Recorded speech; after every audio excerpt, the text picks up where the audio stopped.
สบายดีปีใหม่ทุกคนเหมือนในฮัสซิมาเฮ็ดสีสวนข้างเหล็กเนาะเฮาก็มาขัวแจ่วสีสวนเนาะแล้วเอาติ้งไก่ใส่ลงไปเลยไปขัวผมก็แบบนี้เนาะ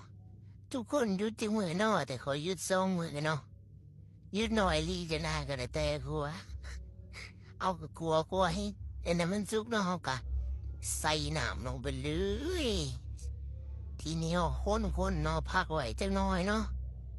โอ้ยทุกคนอายุดกะยุดบลายนะผ้าหมอกะสิได้เลยเขาก็มาปาดพักเนาะหนีเฮ็ดเค็มนำผักกาดขาวเนาะเปิดหมอมาเขาก็ใส่น้ำตาลลงไปเนาะซีบกระถาใหม่เขาเนาะเหมือนเขาประเทศได้เหมือนเด้อมีคนเฮ็ดให้กินเด้นี่เห็นบ่ตาแสมเลยใส่ลูกศิษย์เนาะจะเขินเนี่ยเราจะลูกศิษย์จากฮอทดอกเนาะฮอทดอก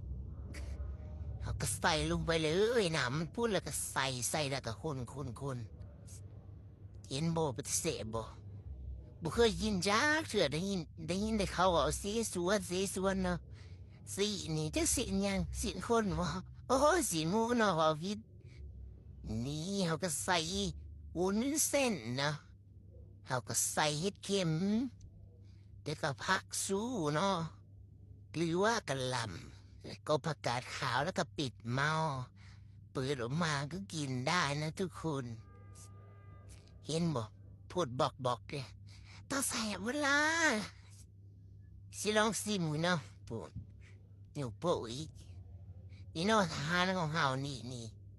เห็นว่าที่จริงเขาเห็นหลายอย่างแหล้วเนาะแต่ว่าเฮาถ่ายเอาแต่สีสวนเนี่ยเอาเห็ดเนาะพูดตีนไก่ว้ายบ่เห็นเท้าไก่ค่ะเห็นว่าไปแตะเสพเวลาสวบมันนี่ฮอทดอกบ่เห็นบ่ปี2025แล้วเนาะปีใหม่แล้วก็ขอให้ทุกคนสุขดีมีใส่เด้อขอให้มีเงินใส่หลายๆ